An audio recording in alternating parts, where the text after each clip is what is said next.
আল্লাহ তাআলার পয়গম্বর হজরত দাউদ আলাইহিসসালামের লাশের সঙ্গে পাখিদের এক অলৌকিক ঘটনা ঘটেছিল, যা অন্য কোনো নবী রাসূলের মৃতদেহের সঙ্গে ঘটেনি।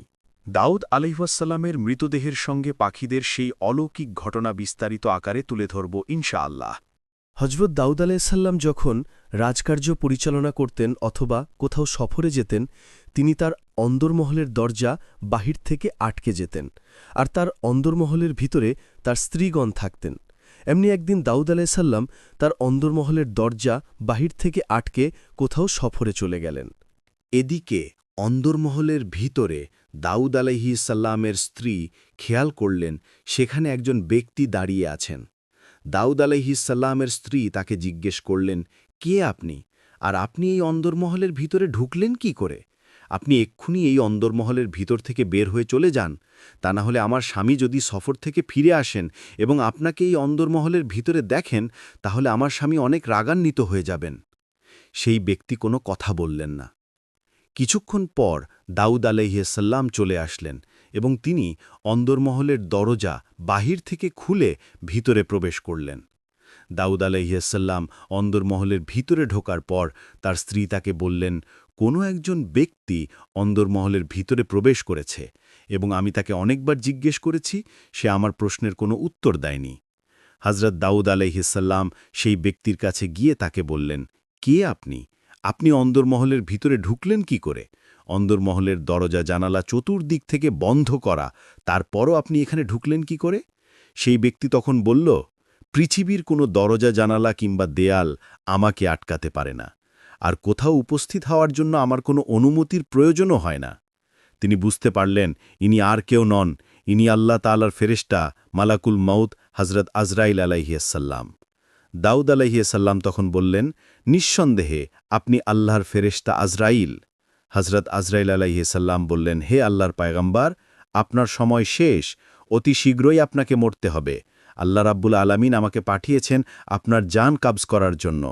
হজরত দাউদ আলাইহিসসালাম বললেন, ভাই আজরাইল, আমাকে একটু সময় দিন, আমি 2 রাকাত নামাজ আদায় করে নিতে চাই। হজরত আজরাইল আলাইহিসসালাম বললেন, নির্দিষ্ট সময় থেকে 1 সেকেন্ডও বেশি আপনাকে দেওয়া হবে না। আপনার নির্দিষ্ট সময়ের আগে যদি আপনি নামাজ আদায় করতে পারেন, তাহলে নামাজ আদায় করে নেন। হজরত দাউদ আলাইহিসসালাম তাড়াতাড়ি অজু করে নামাজে দাঁড়ালেন। দাউদ আলাইহিসসালাম যখন সেজদায় চলে গেলেন, তার সময় শেষ হয়ে গেল। মালাকুল মাউত আজরাইল আলাইহিসসালাম সেজদারত অবস্থায় তার রূহ কবজ করে নিয়ে চলে গেলেন। দাউদ আলাইহিসসালামের জানাজা ও সুলাইমান আলাইহিসসালামের মোজেজা। হজরত দাউদ আলাইহিসসালামের মৃত্যুর পর বনি ইসরায়েল জাতির মধ্যে এক শোকের ছায়া নেমে এলো। কেননা দাউদ আলাইহিসসালাম সারাটি জীবন ন্যায় এবং নিষ্ঠার সাথে আল্লাহ তাআলার আইন দিয়ে বনি ইসরায়েল জাতিকে পরিচালনা করেছেন। বনি ইসরায়েল জাতি তাদের একজন অভিভাবক হারালেন, তাদের একজন মহাবাদশাকে হারালেন, তাদের একজন প্রিয় পয়গম্বরকে হারালেন। দাউদ আলাইহিসসালামের জানাজায় শুধু বনি ইসরায়েল আলেমের সংখ্যাই ছিল 4000।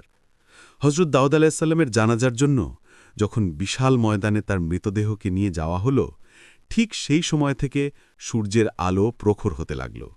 রোদের তাপ এত বেশি ছিল যে কোনো মানুষের পক্ষে জানাজার ময়দানে টিকে থাকা অসম্ভব হয়ে পড়েছিল। এই তীব্র রোদ এবং গরম থেকে বাঁচার জন্য হাজার হাজার বনি ইসরায়েল হজরত সুলাইমান আলাইহিসসালামের নিকট গিয়ে বললেন, হে আল্লাহ তাআলার পয়গম্বর, আপনার পিতার জানাজার ময়দানে আমরা কিছুতেই টিকতে পারছি না। এত প্রখর রোদ উঠেছে যে জানাজার ময়দানে দাঁড়িয়ে থাকা অসম্ভব হয়ে পড়েছে। আপনি তো আল্লাহ তাআলার পয়গম্বর, এই রোদ কমানোর জন্য কোনো ব্যবস্থা গ্রহণ করুন। হজরত সুলাইমান আলাইহিসসালাম তখন সবেমাত্র নবী হয়েছেন। তার পিতার মৃত্যুর কয়েকদিন আগেই আল্লাহ রাব্বুল আলামিন তাকে নবী বলে ঘোষণা দিয়েছেন। হজরত সুলাইমান আলাইহিসসালাম এই প্রখর রোদ থেকে বনি ইসরায়েল জাতিকে বাঁচানোর জন্য তার প্রথম মওজিজা প্রদর্শন করলেন। হজরত সুলাইমান আলাইহিসসালাম ছোটবেলা থেকে অনেক হিকমতপূর্ণ এবং বুদ্ধিমান একজন ব্যক্তিত্ব ছিলেন, এবং বনি ইসরায়েলের প্রতিটি লোকই সুলাইমান আলাইহিসসালামের হিকমতের প্রশংসা করত। সুলাইমান আলাইহিসসালাম কত বড় হিকমতপূর্ণ এবং বুদ্ধিমান ব্যক্তিত্ব ছিলেন, তার ছোটবেলার একটি ঘটনা আপনাদের সামনে তুলে ধরছি। এরপর আলোচনার মূল অংশে ফিরে যাব ইনশাআল্লাহ। সুলাইমান আলাইসাল্লামের ছোটবেলার বিচার। হজরত সুলাইমান আলাইসাল্লাম ছোটবেলা থেকেই অনেক হেকমতপূর্ণ এবং বুদ্ধিমান ব্যক্তিত্বের অধিকারী ছিলেন। বনি ইসরায়েল জাতির প্রতিটি ব্যক্তি সুলাইমান আলাইসাল্লামের বুদ্ধি এবং হিকমত সম্পর্কে অবগত ছিল। কেননা সুলাইমান আলাইসাল্লাম ছোটবেলায় এমন কিছু অলৌকিক ঘটনার প্রদর্শন করিয়েছিলেন, যার মাধ্যমে বনি ইসরায়েল জাতিরা অনেক অবাক এবং আশ্চর্য হয়েছিল। সুলাইমান আলাইসাল্লাম ছোটবেলা থেকেই এমন জটিল এবং কঠিন বিচার সম্পন্ন করতেন, যা দাউদ আলাইসাল্লামও করতে সক্ষম ছিলেন না। হজরত সুলাইমান আলাইসাল্লামের ছোটবেলার একটি অলৌকিক এবং আশ্চর্যজনক বিচারের ঘটনা আপনাদের সামনে তুলে ধরছি। সুলাইমান আলাইসাল্লামের বয়স যখন মাত্র ১৩ বছর, ওই সময় বনি ইসরায়েল জাতির বাদশা ছিলেন সুলাইমান আলাইসাল্লামের পিতা দাউদ আলাইসাল্লাম। দাউদ আলাইসাল্লামের দরবারে এমন একটি কঠিন বিচার এলো, যেই বিচারটি কারো পক্ষে সম্পূর্ণ করা সম্ভব হচ্ছিল না। একজন মহিলার বিরুদ্ধে কুকুরের সঙ্গে জিনায় লিপ্ত হওয়ার অপবাদ এসেছিল। ওই সময় বনি ইসরায়েল জাতির মধ্যে অত্যন্ত সুন্দরী রূপসী রমণী একজন নারী ছিলেন, যেই নারীটির বিবাহের উপযুক্ত বয়স হওয়া সত্ত্বেও তিনি অবিবাহিত ছিলেন। প্রতিদিনই বনি ইসরায়েলের বখাটে যুবকরা সেই সুন্দরী মহিলাকে বিবাহ করার জন্য তার বাড়ির আশেপাশে ভিড় জমাতেন। এতে করে সেই সুন্দরী মহিলা বিরক্ত ছিলেন। একদিন সেই সুন্দরী মহিলা বিচারকের শরণাপন্ন হলেন। হজরত দাউদ আলাইসাল্লাম বনি ইসরায়েল জাতির জন্য ওই সময় যে বিচারক নিযুক্ত করেছিলেন, এই সুন্দরী মহিলা সেই বিচারকের কাছে গেলেন এবং সেই বিচারককে বললেন, হে মহামান্য বিচারক, আমি এখন বিবাহ করতে চাচ্ছি না, কিন্তু আমার সম্প্রদায়ের কিছু লোক আমাকে প্রতিদিনই বিরক্ত করে থাকে বিবাহ করার জন্য। আপনি তাদের বিরুদ্ধে ব্যবস্থা গ্রহণ করুন। বিচারক এই মহিলার রূপ যৌবন এবং সৌন্দর্য দেখে অনেক মুগ্ধ হয়ে গেলেন। বিচারক তখন তাকে বলল, আমি তোমাকে এমন একটি প্রস্তাব দিচ্ছি, তুমি যদি আমার এই প্রস্তাব মেনে নাও, আজকের পর থেকে তোমাকে কেউ আর কোনো বিরক্ত করবে না। বিরক্ত করা তো দূরের কথা, তোমার আশেপাশে আসতেও ভয় পাবে। সুন্দরী রমণী সেই মহিলা বলল, কি সেই প্রস্তাব? বিচারক বলল, তুমি আমাকে বিবাহ করে নাও। তুমি যদি আমাকে বিবাহ করো, বিচারকের স্ত্রী হওয়ার কারণে কেউ তোমার আশেপাশে আসতেই সাহস পাবে না। সুন্দরী রমণী সেই মহিলা অনেক রেগে গিয়ে বলল, একই কাণ্ড, আমি আপনার কাছে এলাম বিচার চাইতে, আপনি বিচার না করে উল্টো আমাকেই বিবাহের প্রস্তাব দিচ্ছেন। আপনি যদি এর সঠিক বিচার না করেন, আমি আপনার বিরুদ্ধে বাদশাহ দাউদ আলাইসাল্লামের দরবারে বিচার দায়ের করব। সুলাইমান আলাইসাল্লামের ছোটবেলার বিচার।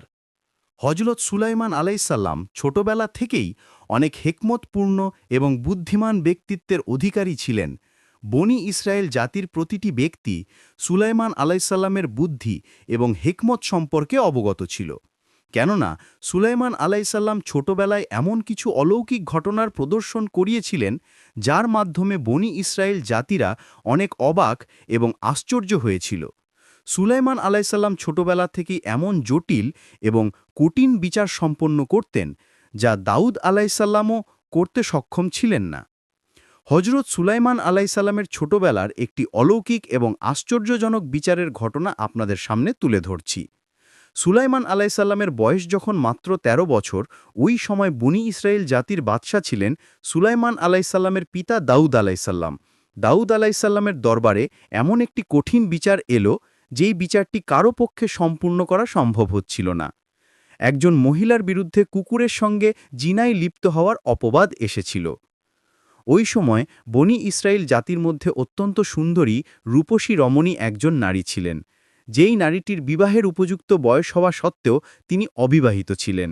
প্রতিদিনই বনি ইসরায়েলের বখাটে যুবকরা সেই সুন্দরী মহিলাকে বিবাহ করার জন্য তার বাড়ির আশেপাশে ভিড় জমাতেন। এতে করে সেই সুন্দরী মহিলা বিরক্ত ছিলেন। একদিন সেই সুন্দরী মহিলা বিচারকের শরণাপন্ন হলেন।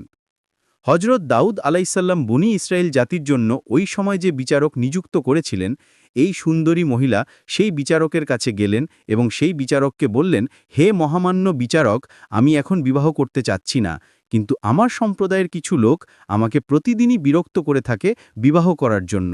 আপনি তাদের বিরুদ্ধে ব্যবস্থা গ্রহণ করুন। বিচারক এই মহিলার রূপ যৌবন এবং সৌন্দর্য দেখে অনেক মুগ্ধ হয়ে গেলেন। বিচারক তখন তাকে বলল, আমি তোমাকে এমন একটি প্রস্তাব দিচ্ছি, তুমি যদি আমার এই প্রস্তাব মেনে নাও, আজকের পর থেকে তোমাকে কেউ আর কোনো বিরক্ত করবে না। বিরক্ত করা তো দূরের কথা, তোমার আশেপাশে আসতেও ভয় পাবে। সুন্দরী রমণী সেই মহিলা বলল, কি সেই প্রস্তাব? বিচারক বলল, তুমি আমাকে বিবাহ করে নাও। তুমি যদি আমাকে বিবাহ করো, বিচারকের স্ত্রী হওয়ার কারণে কেউ তোমার আশেপাশে আসতেই সাহস পাবে না। সুন্দরী রমণী সেই মহিলা অনেক রেগে গিয়ে বলল, একই কাণ্ড, আমি আপনার কাছে এলাম বিচার চাইতে। আপনি বিচার না করে উল্টো আমাকেই বিবাহের প্রস্তাব দিচ্ছেন। আপনি যদি এর সঠিক বিচার না করেন, আমি আপনার বিরুদ্ধে বাদশাহ দাউদ আলাইহিসসালামের দরবারে বিচার দায়ের করব। এই বলে সেই সুন্দরী রমণী মহিলা বাদশাহ দাউদ আলিহিসালামের দরবারের দিকে আসতে লাগলেন। অন্যদিকে বিচারক 4 জন সাক্ষী জোগাড় করল, যে সাক্ষী দেবে এই মহিলার বিরুদ্ধে মিথ্যা সাক্ষী দিবে। এর বিনিময়ে বিচারক তাদেরকে কিছু অর্থ প্রদান করল। সুন্দরী মহিলা যখন দাউদ আলিহিসালামের প্রাসাদে উপস্থিত হলেন, দাউদ আলিহিসালামকে সমস্ত ঘটনা খুলে বললেন এবং বললেন, হে মহামান্য বাদশাহ, আমি আপনার নিযুক্ত করা বিচারকের কাছে বিচার চাইতে গিয়েছিলাম, কিন্তু তিনি আমাকে ন্যায় বিচার প্রদান করেননি। তিনি বিচার প্রদান না করে উল্টো আমাকেই বিবাহের প্রস্তাব দিয়েছেন। সুন্দরী মহিলার মুখে এমন কথা শোনার পর দাউদ আলিহিসাল্লাম অনেক রেগে গেলেন এবং সেনাবাহিনীকে হুকুম করলেন সেই বিচারপতিকে ধরে নিয়ে আসার জন্য। কিছুক্ষণের মধ্যেই সেনাবাহিনী সেই বিচারপতিকে নিয়ে এলো। দাউদ আলিহিসাল্লাম তাকে বললেন, এই মহিলা তোমার বিরুদ্ধে যে অভিযোগ নিয়ে এসেছে সেই অভিযোগ কি সত্য? এই মহিলা তোমার কাছে বিচার চাইতে গিয়েছিল, কিন্তু তুমি সঠিক বিচার সম্পন্ন করনি কেন? বিচারপতি তখন বলল, হে মহামান্য বাদশাহ, এই মহিলা সম্পূর্ণ মিথ্যা কথা বলছে। এই মহিলা প্রতিদিনই কুকুরের সঙ্গে জেনায় লিপ্ত হয়। গ্রামের অনেক লোকেই তাকে বিবাহের প্রস্তাব দিয়েছে, কিন্তু তার উপযুক্ত বয়স হওয়া সত্ত্বেও সে এখনও অবিবাহিত। তার এই অবিবাহিত থাকার পেছনের কারণ হল সে প্রতিদিনই কুকুরের সঙ্গে জেনায় লিপ্ত হয়। হজরত দাউদ আলাইহিসসালাম সুন্দরী মহিলাকে জিজ্ঞেস করলেন, বিচারপতি তোমার বিরুদ্ধে যে অভিযোগ নিয়ে এসেছে সে অভিযোগ কি সত্য? সুন্দরী রমণী মহিলা কান্না ভরা কণ্ঠে বলল, হে মহামান্য বাদশাহ, তিনি সম্পূর্ণ মিথ্যা কথা বলছেন। বিচারপতি তখন বলল, হে মহামান্য বাদশাহ, আল্লাহ তাআলার পয়গাম্বর, আমি আমার কথার পক্ষে 4 জন সাক্ষী উপস্থিত করতে পারব। অতঃপর বিচারপতি 4 জন সাক্ষী উপস্থিত করল, যাদেরকে ইতিমধ্যেই বিচারপতি মিথ্যা সাক্ষ্য দেওয়ার জন্য টাকা দিয়ে কিনে রেখেছিল। অতঃপর সেই 4 জন ব্যক্তি সাক্ষী দিল, হে আল্লাহ তাআলার পয়গাম্বর, মহামান্য বাদশাহ, এই মহিলা প্রতিদিনই কুকুরের সঙ্গে জেনায় লিপ্ত হয় এবং কুকুরের সঙ্গে জেনায় লিপ্ত হওয়া অবস্থায় আমরা 4 জন ব্যক্তি তাকে হাতে নাতে ধরেছি। এই 4 জন সাক্ষীর সাক্ষ্যের ভিত্তিতে দাউদ আলাইহিসসালাম বিচারের রায় দিলেন, এই মহিলা যেহেতু কুকুরের সঙ্গে জেনায় লিপ্ত হয়েছে, অতএব এই মহিলাকে কোমর থেকে মাটির নিচে পুঁতে পাথর নিক্ষেপ করে হত্যা করা হোক। দাউদ আলাইহিসসালামের কিছু সৈন্য সেই সুন্দরী মহিলাকে টেনে হিঁচড়ে নিয়ে যাচ্ছিল মরুভূমির দিকে, যেখানে তাকে মাটিতে পুঁতে পাথর নিক্ষেপ করে হত্যা করা হবে। এমন সময় উপস্থিত ব্যক্তিদের মধ্য থেকে একজন মহিলা বলতে লাগল, এই মহিলা তো অনেক দিনদার, পরহেজগার এবং ঈমানদার। এই মহিলা কি কুকুরের সঙ্গে জিনায় লিপ্ত হওয়ার মতো নিকৃষ্ট কাজ করতে পারে? এটা তো আমাদের কখনোই বিশ্বাস হচ্ছে না। সেখানে হজরত সুলাইমান আলাইহিসসালামও উপস্থিত ছিল। হজরত সুলাইমান আলাইহিসসালামের বয়স তখন মাত্র 13 বছর। এই মহিলার এই কথা সুলাইমান আলাইহিসসালামের কান পর্যন্ত চলে গেল। ছোটবেলা থেকেই সুলাইমান আলাইহিসসালাম অনেক হিকমতপূর্ণ ব্যক্তি ছিলেন, তাই সুলাইমান আলাইহিসসালাম বুঝতে পারলেন নিঃসন্দেহে এই বিচারের মধ্যে কোনো সমস্যা রয়েছে। এই বিচার সঠিকভাবে সম্পূর্ণ হয়নি। সুলাইমান আলাইহিসসালাম তাঁর পিতাকে বললেন, আব্বাজান, আপনি যদি আমাকে অনুমতি প্রদান করেন, এই বিচারটি আবার আমি নতুন করে করতে চাই। আমার মনে হচ্ছে এই বিচারের এখনও অনেক বড় একটি অংশ বাকি রয়েছে এবং আমার এটাও মনে হচ্ছে এই মহিলা সম্পূর্ণ নির্দোষ। হজরত দাউদ আলাইহিসসালাম তার ১৯ জন পুত্র সন্তানের মধ্যে সুলাইমান আলাইহিসসালামকে বেশি আদর করতেন এবং বেশি ভালোবাসতেন। কেননা দাউদ আলাইহিসসালামও ভালো করে জানতেন তার পুত্র সুলাইমান অন্যান্য পুত্রদের থেকে আলাদা। সুলাইমান মুখ দিয়ে যা বলেন তার পিছনে নিঃসন্দেহে কোনো রহস্য থাকে। অতপর দাউদ আলাইহিসসালাম বললেন, হে সুলাইমান, তুমি যদি এই বিচারটি নতুনভাবে করো এবং নতুন একটি রায় উপস্থাপন করতে পারো, তাহলে সেটা আমাদের সকলের জন্যই হবে মঙ্গলজনক। অতপর সুলাইমান আলাইহিসসালাম পুনরায় সেই মহিলাকে ডাকলেন এবং 4 জন সাক্ষীকে উপস্থিত করালেন। সুলাইমান আলাইহিসসালাম সেই সুন্দরী মহিলাকে জিজ্ঞেস করলেন, আপনি কি সত্যিই কুকুরের সঙ্গে এই রকম নিকৃষ্ট কাজে লিপ্ত হয়েছিলেন? সেই সুন্দরী রমণী কান্না ভরা কণ্ঠে বললেন, হে মাননীয় শাহজাদা, আমি আল্লাহর নামে কসম করে বলছি, আমি কোনো দিনই এই রকম নিকৃষ্ট কাজ করতে পারি না। অতপর সুলাইমান আলাইহিস সালাম সেই 4 জন সাক্ষীকে আলাদা আলাদা কক্ষে নিয়ে গেলেন এবং তাদেরকে আলাদা আলাদাভাবে জিজ্ঞেস করলেন, ওই মহিলা যে কুকুরের সঙ্গে জিনায় লিপ্ত হয়েছিল, সে কুকুরের গায়ের রং কি ছিল? সুলাইমান আলাইহিস সালাম তাদের 4 জনকে আলাদা আলাদা কক্ষে নিয়ে গিয়ে জিজ্ঞেস করার কারণে সেই 4 জন সাক্ষী আলাদা আলাদা কুকুরের গায়ের রঙের কথা বলল। এ থেকেই স্পষ্ট হল সেই 4 জন সাক্ষী মিথ্যা সাক্ষী দিয়েছে। অতপর সুলাইমান আলাইহিস সালাম তার পিতা দাউদ আলাইহিস সালামের কাছে গিয়ে বললেন, আব্বাজান, এই সাক্ষীরা টাকার কাছে বিক্রি হয়ে মিথ্যা সাক্ষী উপস্থাপন করেছে। দাউদ আলাইহিসসালাম বললেন, তুমি কিভাবে বুঝলে? সুলাইমান আলাইহিসসালাম বললেন, আব্বাজান, আমি এই 4 জনকে আলাদা আলাদা কক্ষে নিয়ে গিয়ে আলাদা আলাদাভাবে জিজ্ঞেস করলাম, ওই মহিলা যে কুকুরের সঙ্গে জেনায় লিপ্ত হয়েছিল, সেই কুকুরের গায়ের রং কী ছিল? তাদেরকে আলাদা আলাদাভাবে জিজ্ঞেস করার কারণে তারা আলাদা আলাদা কুকুরের গায়ের রঙের কথা বলল। তারা যদি সত্যিই সেই মহিলাকে কুকুরের সঙ্গে জেনায় লিপ্ত হতে দেখত এবং হাতে নাতে ধরত, তাহলে 4 জনেই একই কথা বলত, কিন্তু 4 জনই ভিন্ন কথা বলল। এ থেকে স্পষ্ট এই মহিলা নির্দোষ এবং এই সাক্ষীরা মিথ্যা সাক্ষী দিয়েছে। দাউদ আলাইহিসসালাম অত্যন্ত রেগে গেলেন এবং রেগে গিয়ে সেই 4 জন সাক্ষীকে বললেন, তোমরা সত্যি করে বলো, তোমরা কেন মিথ্যা সাক্ষী দিয়েছ? যদি সত্যি কথা না বলো, তাহলে তোমাদের 4 জনকে আমি শুলে চড়িয়ে হত্যা করব। 4 জন সাক্ষী ভয়ে থরথর করে কাঁপছে। তারা কাঁপা কাঁপা কণ্ঠে বলতে লাগল, হে মহামান্য বাদশাহ, আমরা মিথ্যা সাক্ষী দিয়েছি। এই বিচারপতি আমাদের টাকার লোভ দেখিয়ে আমাদের মিথ্যা সাক্ষী দিতে বাধ্য করেছে। এই মহিলা সম্পূর্ণ নির্দোষ। এই মহিলা কখনোই এরকম নিকৃষ্ট কাজ করতে পারে না। অতপর দাউদ আলাইহিসসালাম বিচারের রায় প্রদান করলেন। বিচারপতি এবং 4 জন সাক্ষীকে উপযুক্ত সাজা দিলেন। এই বিচারটি সঠিকভাবে সম্পূর্ণ হয়েছে একমাত্র সুলাইমান আলাইহিসসালামের কারণে। কেননা সুলাইমান আলাইহিসসালামকে আল্লাহ রব্বুল আলামিন হিকমত এবং প্রজ্ঞা দান করেছিলেন। পাখিদের অলৌকিক ছায়া। বনি ইসরায়েল জাতিরা সুলাইমান আলাইহিসসালামের হিকমত সম্পর্কে আগে থেকেই অবগত ছিল।